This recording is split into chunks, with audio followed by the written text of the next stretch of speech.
Nous allons utiliser un composant loop qui va me permettre de faire un sondage.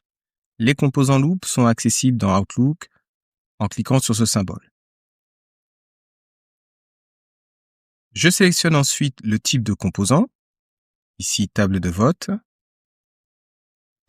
que je vais modifier.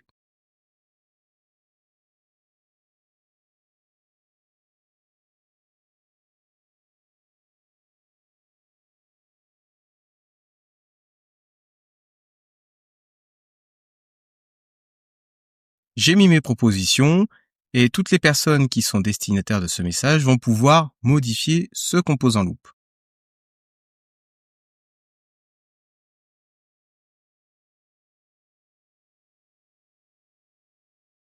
Si je m'aperçois qu'il me manque un élément dans mon composant loop, celui-ci reste modifiable même après envoi. Je n'ai pas besoin de renvoyer un message puisque les personnes vont directement sur ce composant loop. Je n'ai pas besoin de renvoyer ce composant loop par email, mais je peux bien sûr envoyer un message pour dire que j'ai ajouté une proposition dans ma table de vote.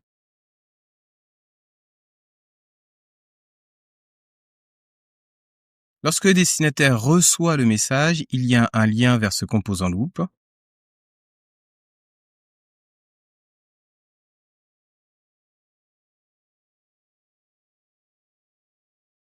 Et je vais pouvoir répondre. Si je veux accéder à ce composant loop en dehors d'Outlook, je peux cliquer sur le lien où là je vais basculer sur Microsoft Loop. Je vois directement la réponse. Je peux partager ce même composant loop à d'autres personnes dans Teams, par exemple, en partageant uniquement la page.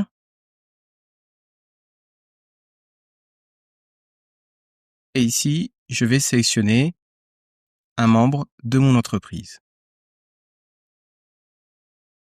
Et ce lien, je peux le partager, par exemple, dans Microsoft Teams à une autre personne.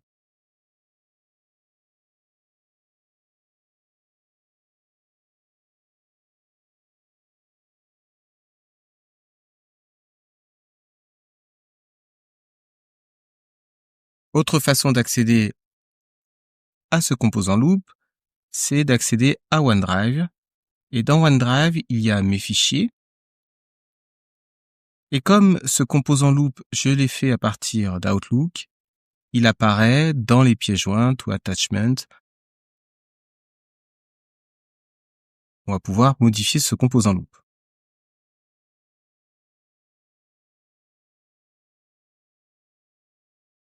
Et si je le souhaite, je peux ajouter ce composant loop à un espace de travail.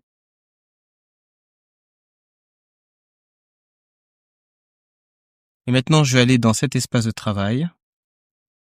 J'ai le lien de cette page.